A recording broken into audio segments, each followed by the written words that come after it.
The best applications or websites real estate investors can use. That's the topic for today's episode. And without further ado, let's dive in. Hello everyone, and welcome back for another episode. For those who are tuning in for the first time, this is your channel for real estate education. So today I'm going to talk about a couple of tools that I've been using over the past year or so that have made my life a lot easier in terms of real estate investing. And before talking about them, I'm going to first list them on the board. So the first one on the list is Loopnet. The reason why I'm recommending Loopnet is because it is like Zillow, but just for commercial properties. So I'm going to pull up the app so you can take a look at it.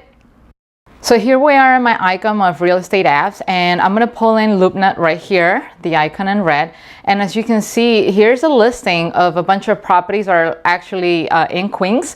And you can see anything from 6 units to retail buildings over here and the price. So let's say, for example, there's this building on West Side. I want to take a look at it. The asking price is $4 million, and it's telling you where exactly it's located.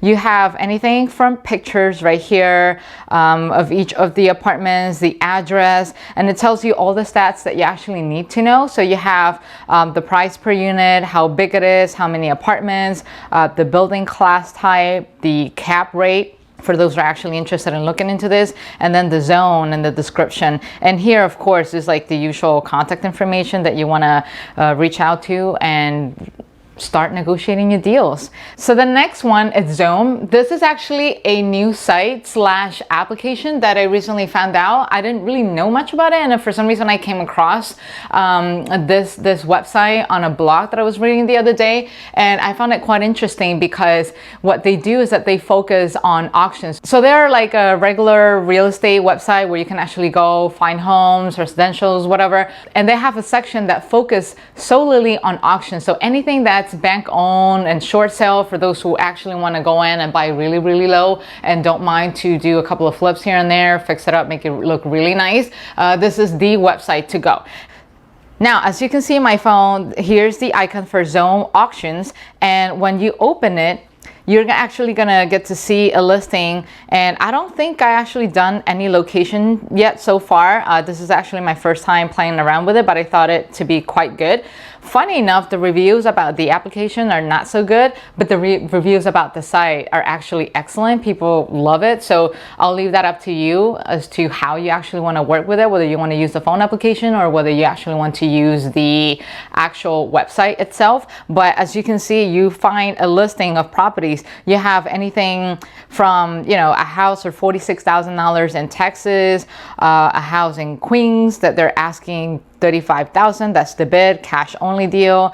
You have, I'm thinking this is a lot for $488,000. So the list goes on and on. As you can see, $327,000 for this big, nice house that you see over here, $100,000 for this house in Florida. And as you can see, you get the options to pick whether you want to work with a house that can be financeable or something that is cash only, bank owned, and then you just take it from there. Now, the next app I wanted to talk to you about is actually Zillow Mortgage. This is one of my favorites, believe it or not.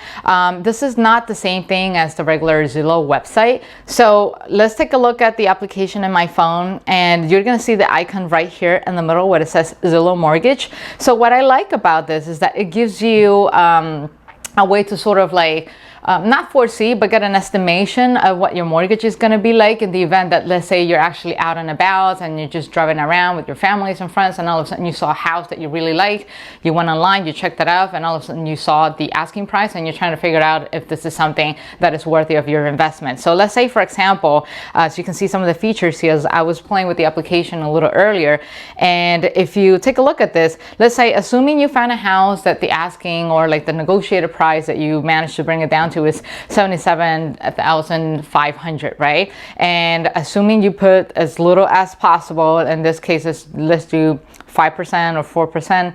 Let's do 5 over here. The interest rate is like 6%, and so it already gives you an estimate of how much it could potentially cost. Now, for those who might wonder why the price is actually so high, so the prices for the mortgage calculations, additional to principal and interest, are also including the property taxes and the mortgage as well, which is typically required when you have a mortgage on a property. Now, the mortgage insurance that you see here on the right, those are for properties that have less than 20% down payment. But if you, let's say, for example, you do have the 20% down and you want to quote unquote save money on the mortgage insurance, you can actually bring it all the way up to 20 and you'll see this disappear. Like it automatically goes away. But anything under 20 involves a mortgage insurance in it. And if you want to take it a step even further, what you do is you just click on the advanced tab right here.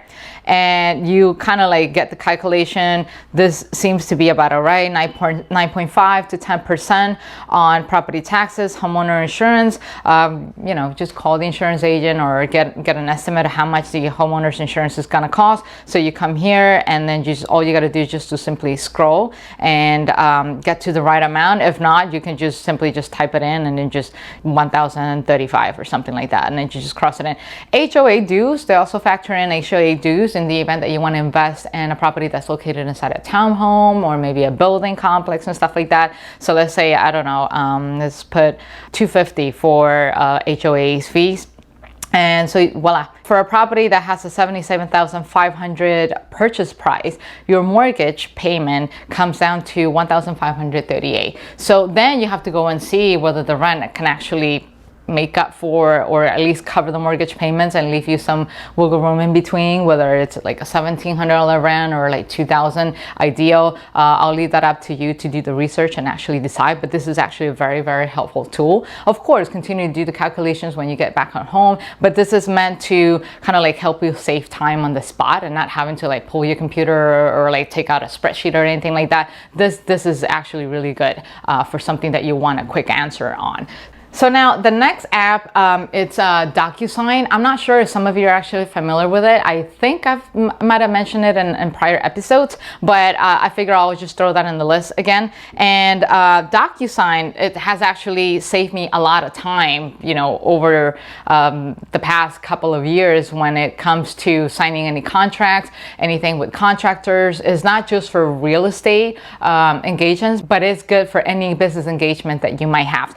So now let's take a look at the DocuSign and the app capability. So we're in front of my phone now, and let's just go into the DocuSign window or app. And as you can see, you have the option to either pull contracts out of your cloud from the file or from Dropbox or from Google Docs. And you even have the functionality to be able to scan a document right on the spot. If you, let's say you want to go ahead and sign it and send it over to the seller or whoever you're doing business with to sign. So we're gonna hit the scan icon right here. I'm gonna grab my notes really quick just to show you what it looks like. So let's say I wanna scan today's notes for the video. So making it look pretty right here, I'm gonna scan it, take a picture of it, and you got it, voila.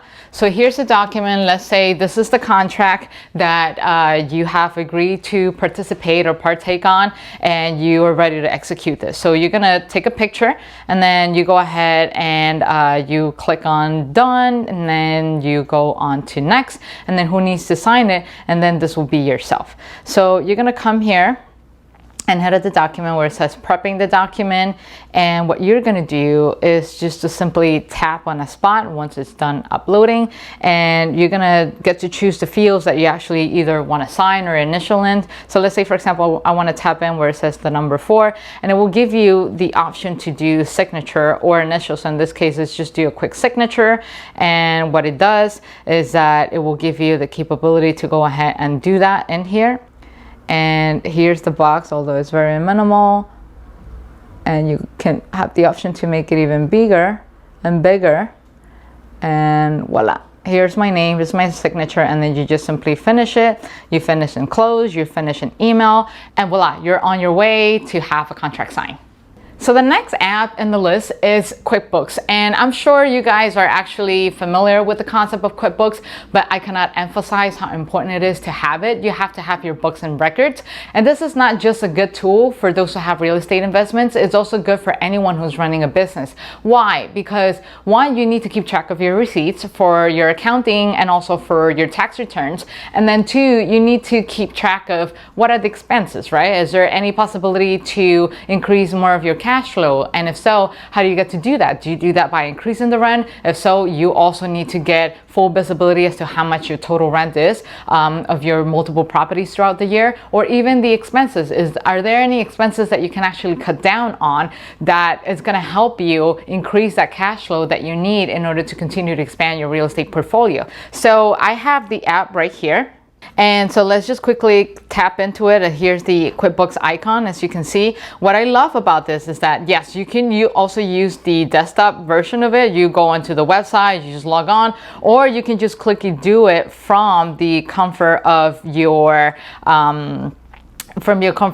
phone, right? And basically all you got to do is just to log in, you hit the plus button, and then let's say you want to do an expense. So you're going to come in here, and what you do is you take a picture. Let's say I have something that I want to add in here. I'm going to use my notes again and pretend or assume that this is an invoice that I have, and you go ahead and you take a picture of it. So you take a quick snap, and what it does is that you take a picture of it, and it's going to capture it right on the spot. And of course you have to, have better polls than I am right now, but I usually lay the receipt nicely on the table, but I'm up here talking to you guys. So you got the gist of what this is like. And so you're gonna go ahead and accept that this is a good copy of the invoice. You're gonna use the photo, and you go ahead and say you spend like $25 in this thing, you put it on your credit card, who did you pay, you put the name of your vendor, the kind of expense it is, and then you go ahead and you just hit save, and voila, that's the extent of it. And you have your receipt saved. You don't have to think about it ever again. You've forgotten about it and you go on with your life. And then at the end of the month or at the end of the year, you sit down, you go over all of your income, you go over all of your expenses, and you can have greater visibility. And it's also great for, let's say, in the event that you are doing an expansion in your real estate portfolio, the lenders are going to come in and they're going to ask you for a copy of your balance sheet, for your net income statement. This tool has all of that handy just for you. All you got to do is just to simply go into the report section and just run the report, and you're good to go. And then the next one, and I just realized I actually wrote DocuSign twice. It's actually 6 applications, so we're good. So completely forget about this one, and we're gonna go straight into Genius Scan. So Genius Scan, same thing as another app I actually shared with you guys in the past in another episode, but I decided to lump it back here into this video because I find it to be quite useful. And the beauty about Genius Scan is that it is an application. It's like a walkable scanner, so you can take it everywhere you go in your phone. And if you find a contract, let's say you're in the middle of something and you can't wait to like later, maybe it's one of those wholesale deals, or maybe it's one of those things that you have to make an offer on the spot, otherwise the deal is gone. So all you got to do is just to take that piece of paper, you take a picture, you scan it, and all you got to do is just to email it. And here's a quick demo. So again, let's just come back into my phone. And we got the application right here. Is this orangey one here? That's Genius Scan. And I'm gonna grab another piece of paper one more time. And so you're gonna hit the plus button right here. And I'm gonna take a picture of the notes again. And just voila. You have a PDF version of it, and then you click done, and all you gotta do is just to decide whether you wanna crop it, you wanna fix it. So let's say I wanna crop it a little bit because I wanna get my fingers out of the image. And so you bring it all the way back up, and then you can make it look very nice and clean and neat. And my fingers are no longer in there. Oh wait, it did show a little. There you go. So you hit done, and voila, you got a nicely scanned document. And here you get to choose whether you want to email it, whether you want to fax it over. And yes, you can actually fax it. It's a similar application, but it's called Genius Scan Fax or something like that. Or whether you want to sign it. So this allows you the ability to sign the contract as well, something that you scan. So I'll leave that entirely up to you. You do have to download a separate app for this, but it is definitely doable. If not, then you can just simply email it to yourself or save it in your drive, and then just open up DocuSign and then download it into DocuSign and just go ahead and sign it. So just so you can have an audit trail. I'm not sure if this application provides you with an audit trail or whether it's acceptable in the real estate world, but I know that all the realtors that I work with typically use this DocuSign, and even in my business engagements what I do is to use DocuSign. But this will save you a nice trip to FedEx if you are in a rush and eager to take care of something on the spot. So definitely highly recommend it. So that's all I have for today. Hopefully you guys found the content valuable.